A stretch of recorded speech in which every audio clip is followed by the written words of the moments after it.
Hi all, it's that time again. I have 80% off discounts at the moment for the next 4 days, and there's a new course I've just released, which is the complete guide to chess calculation. So if you go to King's Crusher TV, you should get this page. Please do also tweet about it, that would be much appreciated, or share this page. So it's either King's Crusher TV or King's Crusher TV / courses, chess courses. So okay, let's click into the complete guide to chess calculation. Okay, so basically this is a real deep dive into the whole process of calculation. And you may already be aware my complete guide to chess tactics was actually a bestseller on Udemy. But this really focuses on calculation in particular. And yeah, basically there's quite a few be able to's for calculation, which is a multi-purpose tool basically. You can use calculation very simply to just safeguard your moves to make sure you've got no immediate blunder. That's short calculation, is pretty essential for most time controls. But also, even if you're a positional player, or a long-term strategic player with past pawn potential, for example, just validating your plan to make sure there's no major pitfall you're going to fall into makes it all much more worthwhile. And of course, for tactical players, winning beautiful combinations, etc., calculation is the essential skill in my view. You might not know even the name of, say, certain checkmate patterns or tactical patterns for that matter. But with this course, it doesn't really matter. It's independent of patterns, actually. So I present my pet framework for assessing how certain forcing moves could be much more effective than others. I also show how to prioritize forcing moves in the first place, the classic check or checks, captures, and I call it major threats. I notice some people prefer attacks, but I prefer major threats because that includes a threat of mate in 1 or mate in 2. So it's more subtle than attack in my view. Sometimes that could be a very quiet move to threaten a mate in 1. So that kind of thing is really important. So checking all checks, captures and major threats helps prioritize forcing moves, but how do you actually quickly eliminate certain forcing moves? So I talk about a spice framework in this course. So that's my classic weakness of the last move.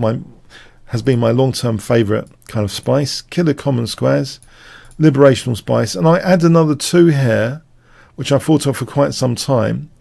Basically, if you're going to say liberational spice, but also interfering with the opponent's pieces, so that's interference, and caging the king. So with these 5 spices, there's quite a large number of tactical motifs represented, actually, if you think about it.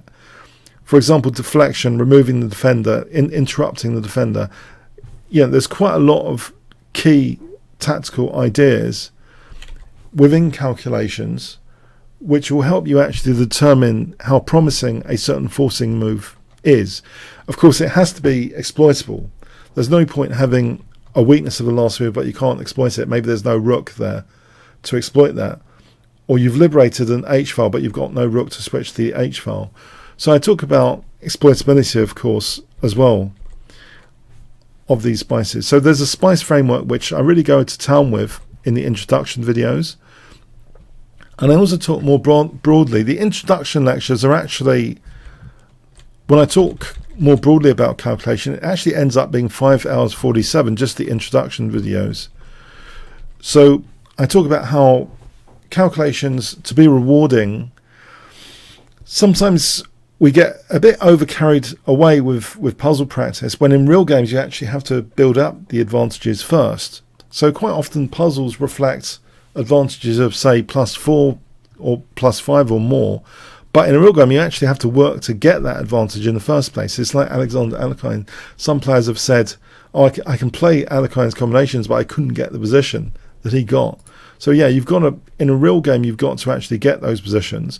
But still, calculation plays a role to be able to safely accumulate advantages. So that's one of the major things. Steinitz, our first official world champion, the accumulation of advantages theory, calculation can take a supporting role to make sure you can gradually improve your position without tactically slipping up.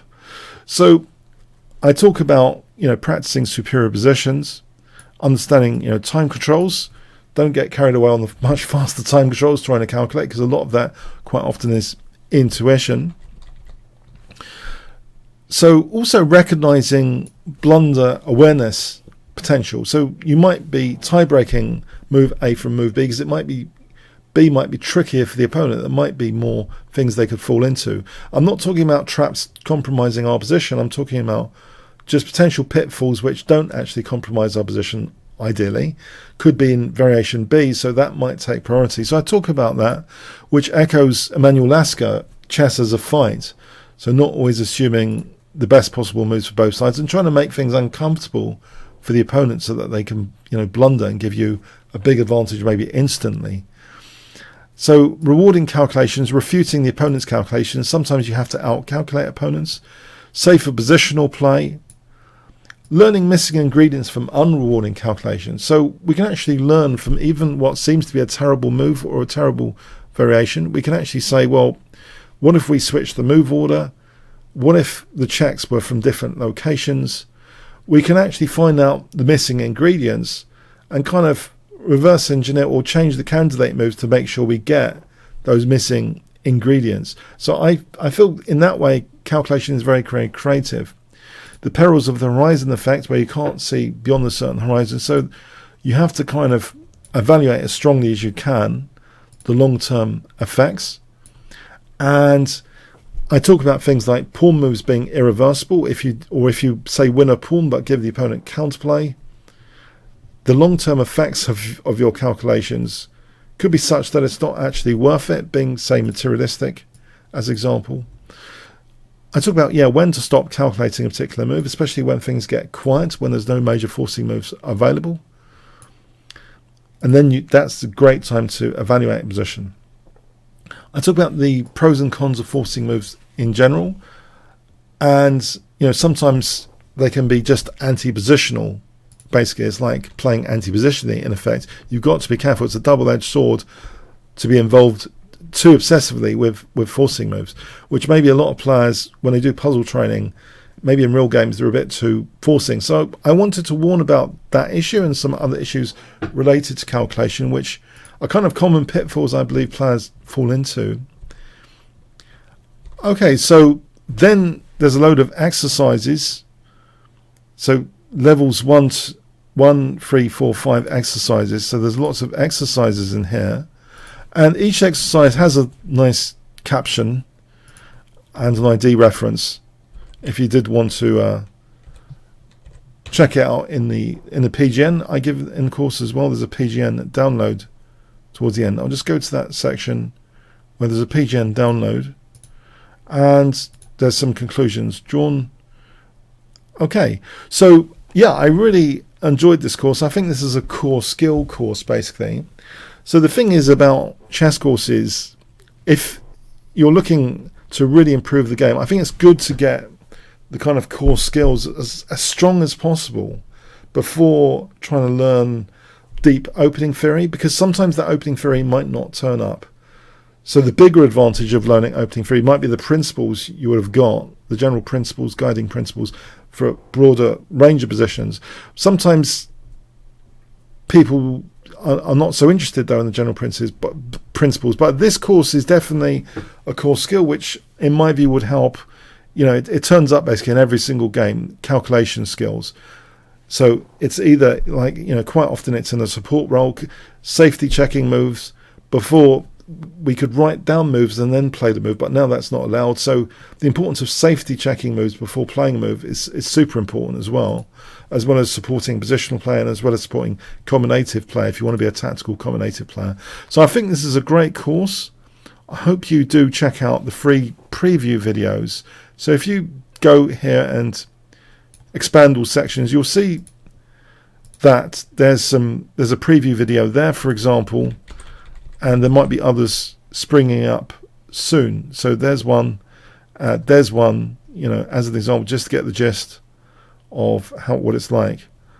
Okay, so I hope you do check this out. So if you go via the King's Crusher TV page, The King's Crusher TV page. It's got the major discounts for the next 4 days. Okay. Comments, questions, likes, shares, all subscribes, all appreciated.